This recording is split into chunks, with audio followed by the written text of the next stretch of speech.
What's up, Amakhosi Network? Welcome to the channel. Please, guys, continue to subscribe and comment. Yeah, but today the thing we're chatting about is our starting lineup, the Kaizer starting lineup for Sekhukhune United. The Sekhukhune game is going to be tough, but yeah, let's talk about the lineup we will think Kevin Johnson will go for and the lineup that we think we would want.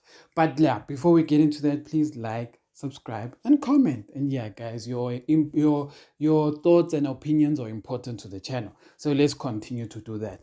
And yeah, guys, become a member. It's $20 if you want. Just hit that button that says join and then you can support the channel. But let's get into it. Chiefs is playing Sekhukhune United. It's going to be an interesting game at Peter Mokaba.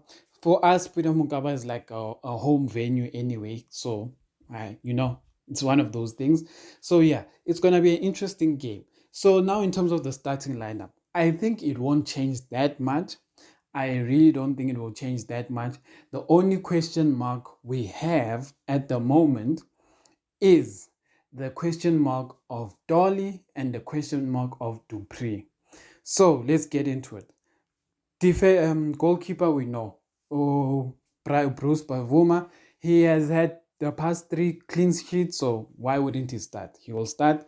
Left back Klanti, centre back Dove, Edmilson Dove, other centre back Msimango, if he's okay, because it seemed like he was a bit injured last game. I'm not sure, and that's why Mjabulo Ngobo took over for him. But yeah, let's assume that he's injury free. Msimango, right back Frosler as usual. We also that Solomons is now healthy again. Chiefs didn't really tell us that Solomons was injured, which is very weird. But now Solomons is back, so that adds an extra thing in our defense. But I'll still go back and I say, if it's not broken, don't fix it. For me, still, I'd put Solomons as the right back. But because Kevin Johnson has won the past 3 games, I don't think he will change his back line. And then next one, Matt will definitely play because Mtetwa is injured. That is one we cannot ignore. It will happen. It will happen. It will happen. It will probably, our midfield will probably just be Matt, Castillo, and Nkosimpilo Ngcobo. What do I think of this midfield? I am not sure about it, and and the reason why I'm not sure is because, yes, Matt obviously is the biggest reason, but Matt is a hard worker.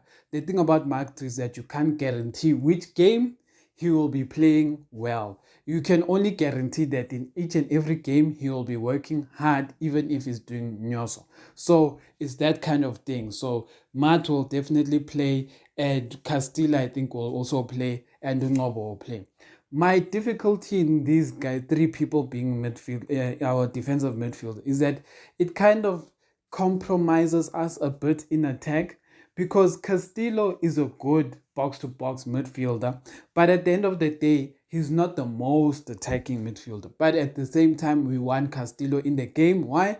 Because we know Castillo with headers can pop up and score us goals. That's why Castillo for me is oftentimes now becoming the tough one, because when we think of him just purely as a midfielder, I do not think Castillo is doing enough.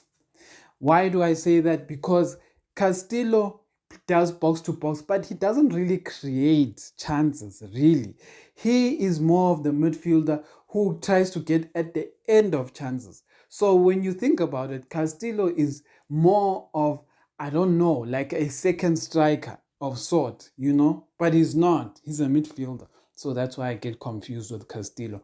Ngcobo, a lot of people say he's lazy. I say his Chiefs has failed to understand what he needs in terms of physical training individually for him to get faster on the pitch, for him to recover better. That is the one thing I'll say is wrong with Ngcobo. But Ngcobo, my biggest thing with him is that he does not control the midfield. He does not make the opposition players fear him. But let me tell you, the opposition players fear his potential, but they don't fear him. What do I mean by that? When Ngcobo gets the ball, oftentimes the teams is playing get worried. Guti, what if uvuka namhlanje? What if he wakes up today? And then they like kind of give him some respect. But then as the game goes, they're like, this guy is not doing anything. So then they like kind of figure him out, because they make sure that he doesn't get the ball, because he's not gonna do anything with it. So Ngobo never does the thing of when he gets the ball, he causes problems. When he causes problems, you attract midfielders and defenders, and then you find pockets behind. The biggest thing with Ngobo.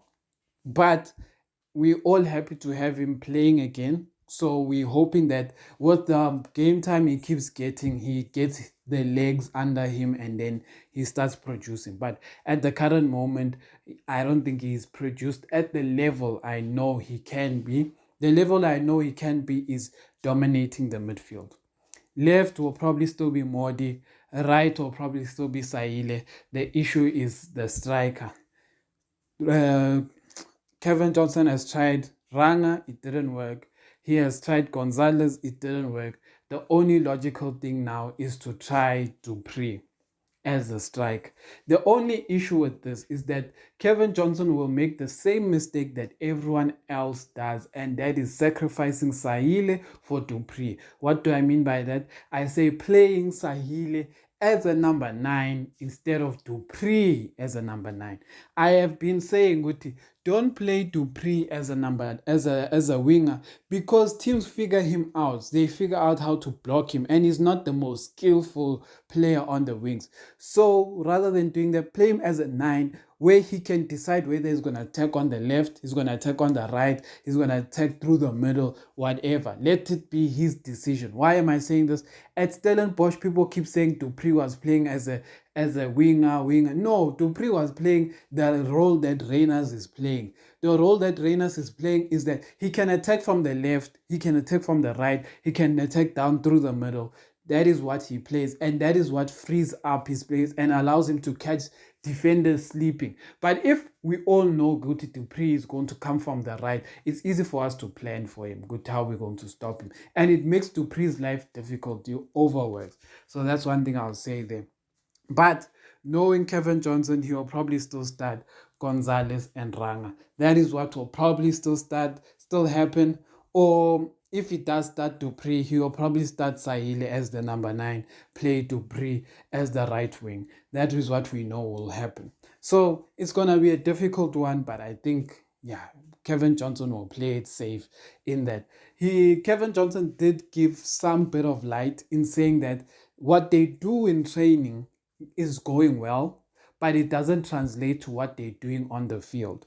So what does that mean? That means that there's a level of Chiefs that our coaching staff, Kevin Johnson, is seeing in training, but when it comes to a game, it doesn't look the same. So in that, it means that there is something cooking beneath the surface.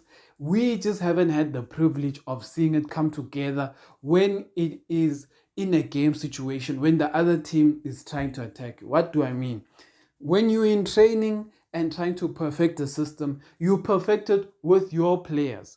Your players play 11 versus 11. They try to perfect the system. But what happens is that they lack intensity of a game. They lack intensity. They don't challenge as hard and all of those things. And when you don't do those things, you don't create a game environment. And when you don't do that, chances are you're not going to play the way you are going to play on the day of the game.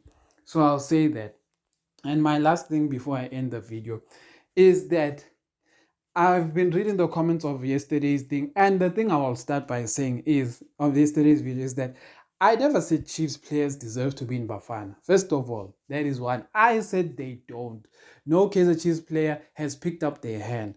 And the reason why I want to even reiterate this is that Chiefs legends have often been complaining this year, saying Chiefs does not have a player who they feel can pick up their hand and take over a game. Chiefs legends have said Chiefs does not have a star player. If Chiefs does not have a star player, what do you think Bafana is made out of? Bafana is made out of star players that make the national team better. And in that, I'll say, we're all trying to give Kevin Johnson a chance, but we will criticize him. So those people who are saying we mustn't criticize Kevin Johnson, I'm going to tell you now. We will criticize Kevin Johnson, we criticize Molefe Ntseki, we criticize Zwane.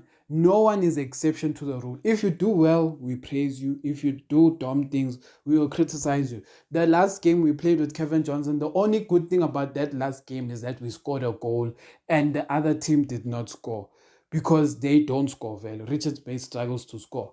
But if you look at that whole game, playing against a team that is number 15 and struggling to play like any kind of football, we played nonsense. And that is what we criticize. Yes, the thing about us Chiefs fans is that sometimes we want to praise uselessness just because there's a result. And I keep telling people this. And I told this even in the season we lost against Sundown. Guti, how you are playing will show you what you can build on each and every game. But if you play today one way and the next day another way and the next day another way and you keep changing how you play, you will never win anything because you'll keep changing and it won't work. And that is the story of also Steve Compella's life. Steve Compella would start a game 4-4-3. Next game will start 3-5-2. Next game will start 4-4-2. And the players just got confused. They didn't know what they were playing. Sometimes you are a wing back. Next minute you are a defender. Next minute you are a left forward. You didn't know. Stop confusing the players. You find a system. You do repetition. You make players understand it, and then you add things on top of already the solid base of what you the core base of the how the team plays. That is how you build a team. So let's hope Kevin Johnson is doing that. Amakhosi.